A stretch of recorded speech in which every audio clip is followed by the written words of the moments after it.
यानी मतलब सरकारी उनको देखो अधिकारी यानी सुप्रीम नेता लीडर है, लोग पहुंच अलग रहे अलग हैं, देश से वो नेता लोग श्रद्धांजलि सब आ देंगे। रहे हैं। इसमें पाकिस्तान के प्रधानमंत्री सिर्फ शहबाज इन शरीफ भी शामिल हैं और वाओ इसके अलावा सिर्फ भारत से हम भी एक मतलब डेलीगेशन गया है जिसमें कि विदेश राज्य मंत्री मौजूद हैं और साथ ही बिहार के विदेश राज्य गवर्नर भी हैं। वो मंत्री। तस्वीरें आएंगी तो आपको दिखाई जाएंगी, लेकिन फिलहाल जो तस्वीरें आ रही हैं वो अलग अलग आ रही हैं। Turkey hey guys, welcome back to our channel. बहुत ही शॉकिंग न्यूज के साथ आए हैं अगेन। यार ये तो हम लोगों को पता ही है, जो खामनाई है वो नहीं रहे, और जब खामनाई नहीं रहे तो लिटरली उस चीज का शोक इंडिया में भी बहुत ज्यादा बना था, है ना। इंडियन के मुस्लिम्स भी बाहर आए थे, क्योंकि जो खामनाई थे वो सिर्फ मतलब एक बोल सकते हैं ईरान के ही लीडर नहीं थे, बल्कि he was a supreme leader, है ना। तो उसका इंडिया में भी काफी ज्यादा दुख मनाया गया था। बट हालांकि जो हमारे प्राइम मिनिस्टर हैं उन्होंने उस चीज की कंडोलेंस नहीं नहीं दी थी, बट सबको दुख तो था ही खामेनेई के जाने का। वही। और ऐसा बोला जा रहा है ना कि जो खामनाई की जो डेथ हुई थी उसकी जो साजिश थी बेसिकली, वो अब इस वीडियो के थ्रू हम लोगों को पता लगेगी। और ये इसमें पाकिस्तान से रिलेटेड भी कुछ चीजें निकली है, तो क्या पाकिस्तान का रोल भी है क्या इसमें? क्योंकि पाकिस्तान तो देखा जाए ईरान को सपोर्ट करते, तो आई डोंट थिंक सो कि मतलब पाकिस्तान मतलब खामनाई की डेथ में उसका कुछ रोल होगा।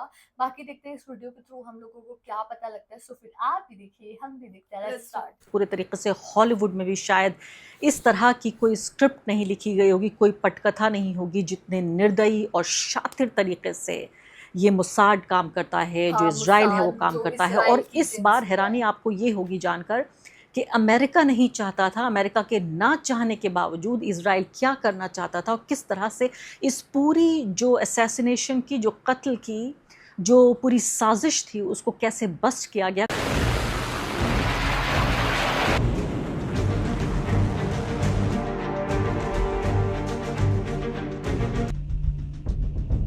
अमेरिका ने ईरान को झुका में नमस्कार, इस खास कार्यक्रम में आपका स्वागत है। मैं हूं आरफा खानम शेरवानी। जिसकी हफ्तों से तैयारी हो रही थी वो दिन अब आ चुके हैं। जी हां, तेहरान में अयतुल्ला अली खामनेई, ईरान के सुप्रीम लीडर, जो वहां के राष्ट्रीय अध्यक्ष भी होते थे, जिनको जंग के पहले दिन अमेरिका और इजराइल के जॉइंट ऑपरेशन ने उनकी हत्या कर दी थी, उन्हीं का जो ताबूत है वो आखिरकार तेहरान पहुंच चुका है। ये तस्वीरें आप अपनी स्क्रीन पर फिलहाल देख रहे हैं।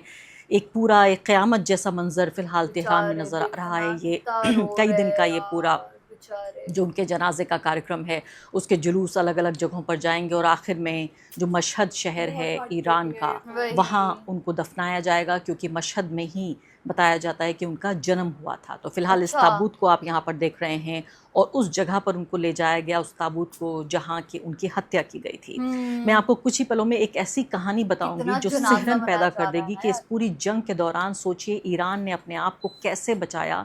इस्लामाबाद से निकली वो कहानी जहाँ पर ईरान के दो सबसे महत्वपूर्ण व्यक्ति, अयतुल्ला अली खामनेई की हत्या के बाद उन दोनों की हत्या की पूरी योजना थी इजराइल की, और कैसे खुफिया जानकारी मिली और खुफिया जानकारी मिलने के बाद पाकिस्तान के जहाज़ों ने एस्कॉर्ट करके कैसे पहुंचाया, और फिर पूरा का पूरा प्लान बदल दिया गया ईरानी नेताओं के ज़रिए। वो जिस शहर में जाने वाले थे वहाँ ना जाकर कहीं और गए, पहाड़ियों में छुपा हुआ ये पूरा राज, जो न्यूयॉर्क टाइम्स ने इस राज को बाहर लेकर आया है। कुछ ही पलों में आपको ये तमाम जानकारी मैं दूंगी, और उससे पहले आपको बता देती हूँ ये तमाम तैयारियाँ जो चल रही हैं। और भारत का भी डेलीगेशन गए हैं वहाँ। कई एक डेलीगेशन में हमने देखा है कि महबूब मुफ्ती यहाँ पर दिख रही हैं, सलमान खुर्शीद हैं, और उन्होंने अपने जो मैं कहूँगी कि श्रद्धांजलि दी है, उनको अपना श्रद्धांजलि वहाँ पहुँचे डेलीगेशन। उसके अलावा एक सर्वधर्म डेलीगेशन जिसमें अलग अलग धर्मों के लोग थे, उसको भी आप स्क्रीन पर यहाँ देख रहे हैं कि वो लोग भी वहाँ पहुँचे।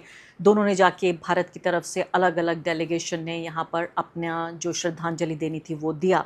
इसके बाद कुछ ही घंटों में शुरू होने वाला है वो कार्यक्रम भी, जहाँ जो अधिकारी हैं अलग अलग देशों से पहुंचे हुए, यानी सरकारी अधिकारी यानी नेता लोग पहुंच रहे हैं, वो लोग श्रद्धांजलि देंगे। इसमें पाकिस्तान के प्रधानमंत्री शहबाज शरीफ भी शामिल हैं और इसके अलावा भारत से भी एक डेलीगेशन गया है जिसमें कि विदेश राज्य मंत्री मौजूद हैं और साथ ही बिहार के गवर्नर भी हैं। वो तस्वीरें आएंगी तो आपको दिखाई जाएंगी, लेकिन फिलहाल जो तस्वीरें आ रही हैं वो अलग अलग आ रही हैं। टर्की के जो वाइस प्रेसिडेंट हैं वो वहाँ पहुंचे थे, तेहरान कोई नहीं और थी। साथ साथ उन्होंने ईरान के राष्ट्रपति से मुलाकात की। इसके अलावा ये तमाम जो मैं आपको ताबूत में जो लाल झंडा दिखा रही हूँ आपको, ये झंडा ताबूत पर लगाया गया और ओह! इमाम रज़ा दरगाह का एक विशेष लाल झंडा रखा गया। रिपोर्ट ये बता रही है ताबूत के ऊपर, और जो इस्लामिक जो मान्यता है उसके मुताबिक इस लाल झंडे का मतलब ये होता है कि इंसाफ और शहादत। ये इंसाफ लाल और झंडा, ये मुझे शहादत। बता रही है रिपोर्ट कि इसका मतलब होता है न्याय की मांग और शहादत, शहादत, साथ वही साथ दिख रहा इंसाफ है की लाल मांग और झंडा शहादत, पर। ये मतलब होता है। और उनकी जो आखिरी सफ़र है उसकी तस्वीरें आप देख रहे हैं, बेचारे और यार। खामनेई साहब के पार्थिव शरीर वाले ताबूत को उस जगह पर ले जाया गया। मैंने आपको बताया जहाँ उनकी हत्या हुई है। एक ही पल में रुकिए मेरे साथ, आप बने रहिए।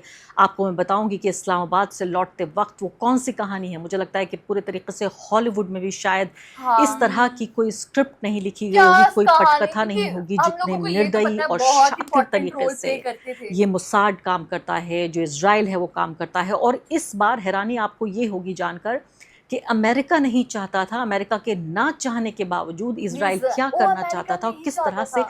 इस पूरी जो असैसिनेशन की, जो कत्ल की हम्म। जो पूरी साजिश थी, उसको कैसे बस्ट किया गया, कुछ ही पलों में मैं आपको बताती हूँ। तो ये तस्वीरें आप देख रहे हैं, पहली तस्वीरें झलकियाँ सामने आ चुकी हैं, और इसका पूरा सीधा प्रसारण प्रेस टीवी के ज़रिए भी हम तक पहुंच रहा है। अब मैं आपको बताती हूँ वो पूरी बात जिसका इंतज़ार आप कर रहे हैं। तो ये अमेरिकी रिपोर्ट के मुताबिक, अमेरिकी अखबार न्यूयॉर्क टाइम्स में रिपोर्ट छपी है कि अमेरिकी अधिकारियों को ये डर था, ये बात अब रिकॉर्ड पर लाई जा रही है कि अमेरिकी अधिकारियों को ये डर था कि ईरान के दो महत्वपूर्ण लोग, उनके विदेश मंत्री और जो उनके मुख्य वार्ताकार हैं, दोनों विदेश मंत्री अरागची और साथ ही गलीबाफ, इन दोनों की हत्या की प्लानिंग थी जब वो इस्लामाबाद से लौट रहे थे, तेहरान जा रहे थे। लेकिन फिर क्या हुआ, इसका पूरा खुफिया जानकारी इन नेताओं को मिल गई।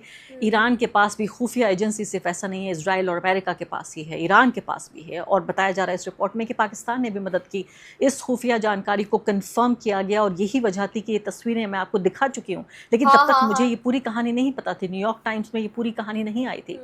इस तस्वीर को मैंने आपको दिखाया था किस तरह से हवा में, आपने देखा था हवाई क्षेत्र में, एयर स्पेस में पाकिस्तानी जहाज़ एस्कॉर्ट कर रहे हैं इन दोनों नेताओं को, ताकि ये सही सलामत पहुंच सकें। कैसे इस पूरे षड्यंत्र का पर्दाफाश हुआ, ये मैं आपको बताने जा रही हूँ। तो आप देखिए, अमेरिकी अधिकारियों को डर था कि बातचीत के दौरान इजराइल, ईरान के जो टॉप लीडर्स हैं और टॉप नेगोशिएटर्स जो बातचीत कर रहे थे, उनकी हत्या कर सकता है इजराइल, कुछ भी कर सकता है इजराइल, जो चाहे कर सकता है, और अब तक करता रहा है। आपने फिलिस्तीन का पूरा दर्दनाक मंजर देखा है, और आपने अब ईरान को भी 100 दिनों से आप देख रहे हैं कि ईरान के साथ क्या करने की कोशिश कर रहा है इजराइल। तो अब आगे सुनिए कहानी। जिन नेताओं का खतरा बताया जा रहा था, न्यूयॉर्क टाइम्स की रिपोर्ट कह रही है ईरान के विदेश मंत्री अब्बास अरागची और जो संसद के अध्यक्ष हैं मोहम्मद बगैर गलीबाफ भी शामिल हैं, जो कि मुख्य वार्ताकार भी हैं।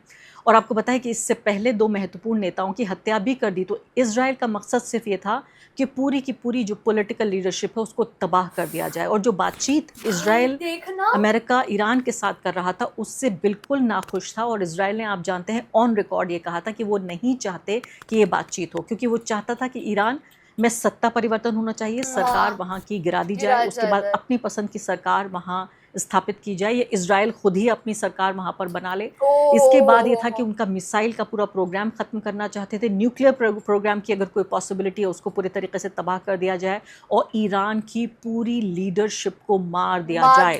और हम लोग आपको मालूम है कि किस तरह से कई महत्वपूर्ण जो नेता हैं वहाँ के, जो पहली पंक्ति के नेता हैं, उन सब की हत्या कर दी। और इन दोनों की हत्या करने का भी प्लान था।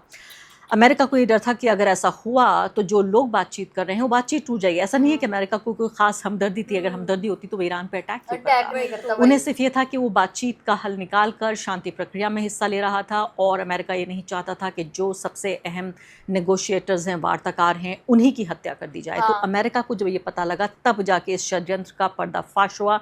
अमेरिका के कुछ क्षेत्रीय देशों के जरिए ईरान को सूचना पहुंचाई। आप सोचते हैं किस पैरेलल यूनिवर्स की ये बात है कि वो मुल्क जो लगातार अटैक कर रहा है, वो मुल्क जिसने हमला करके 200 के आसपास ईरान की मासूम बच्चियों को स्कूल पर हमला करके तबाह कर दिया, उनकी हत्या कर दी। और मैं आपको ये बताना चाहती हूँ कि जो लोग अभी एयरपोर्ट पहुँच रहे हैं, तेहरान एयरपोर्ट खासकर, वहाँ पर उन बच्चियों के बस्ते और उनके जूते वहाँ एयरपोर्ट पर, ये तस्वीर देखिए, ये आपको रखी हुई वहाँ नज़र आ रहे हैं।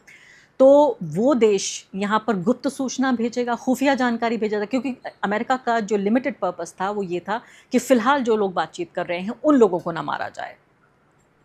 रिपोर्ट ये कहती है कि इजराइल की शुरुआती रणनीति ईरान के लिए जितने ज़्यादा टॉप लीडर्स हों उनको ख़त्म कर सके वो बनाने की थी। अमेरिका ये चाहता था कि बातचीत करने वाले नेताओं की जो सुरक्षा है वो बनी रहे और विमान को निशाना ना बनाया जाए, इसलिए सुरक्षा व्यवस्था बदलनी पड़ी। तो अब सोचिए, अब अगली रिपोर्ट जो मैं आपको बताने जा रही हूँ उसको ध्यान से सुनिए।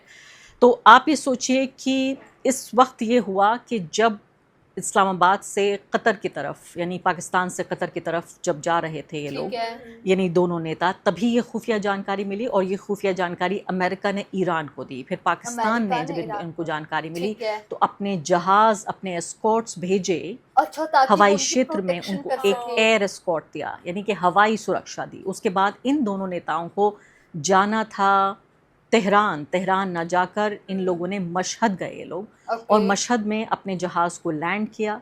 मशहद उतरने के बाद यानी पूरा प्लान बदल दिया गया सिर्फ कुछ ही सेकंड के भीतर। वो कुछ सेकंड्स ऐसे थे जिन्होंने इनकी दोनों जो टॉप लीडरशिप थी उनकी जान बचा दी, वरना भी हमारे सामने कहने को ये नहीं बचता कि अब्बास अरागची या इसके अलावा अली लारीजानी जैसा ही उनका फेट हो जाता, उनकी डेस्टिनी बन जाती और दूसरे नेता गलिबाफ, ये दोनों हमारे बीच नहीं होते। और उसके बाद 8 घंटे की यात्रा करके वहाँ से और फिर जहाँ उनको जाना था वहाँ वो पहुँचे।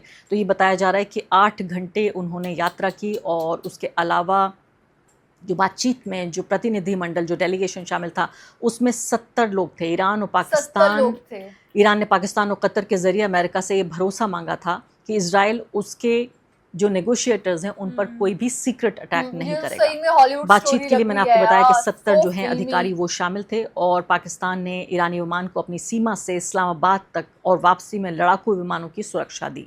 यानी जो आप देख रहे थे स्क्रीन पर वो फाइटर जेट्स थे, वो एस्कॉर्ट्स जो थे वो फाइटर जेट्स थे। और वापसी के दौरान ईरान को खुफिया सूचना ये मिली कि इजराइल विमान को निशाना बना सकता है। ईरान का दावा है कि इजराइल के 2 लड़ाकू विमान इराक की तरफ से ईरान की हवाई सीमा में घुस आए थे, इराक की तरफ से घुसे इजराइल के जो ये फाइटर जेट्स थे।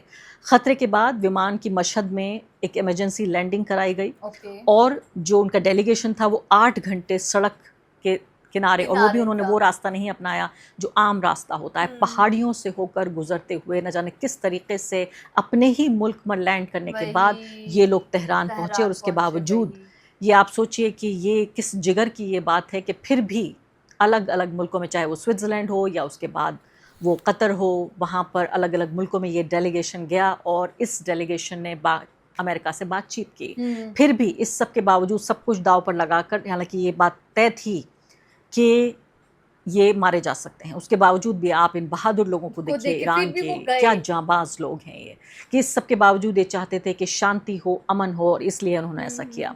तो साफ हो गया इस घटना से कि अमेरिका क्या चाहता था इस युद्ध से और इजराइल क्या चाहता था इस युद्ध से और ईरान क्या चाहता था। यानी कि ईरान, अमेरिका और इजराइल जो साथ में इस जंग को लड़ रहे थे, दोनों अलग अलग चीज़ें चाहते थे। और जो शातिरपन है जो इजराइल का, वो आप देख रहे हैं कि उसकी बातचीत में कोई रुचि नहीं थी। वो सिर्फ ये चाहता था कि अमेरिका की मदद से इजराइल को हमेशा के लिए तबाह कर दिया जाए, इससे कम उसे कुछ नहीं चाहिए था। भाई दिस इज सो क्रेजी, मतलब हम लोगों ने एक्सपेक्ट ही नहीं किया था।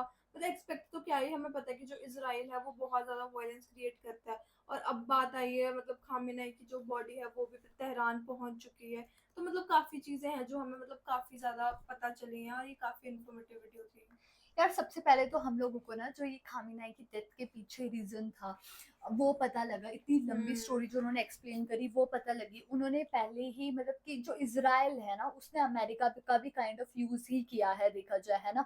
जो अमेरिका है, अमेरिका बोल रहा था पीस स्टॉक करने की, तो इजराइल उसकी कोई बात सुन नहीं रहा था, ठीक है। इजराइल ने बोला कि भाई ये इजराइल तो पूरी ईरान की पार्लियामेंट को ही तबाह करना चाहता था। वो चाहता था कि उनकी खुद की गवर्नमेंट आए ईरान में, ताकि भाई ईरान का जो अस्तित्व है वही खत्म हो जाए, हम लोग ही रूल करे, इजराइल रूल करे ईरान पे। तो आप देखो किस लेवल का मतलब कि इनकी सोच है, ठीक है।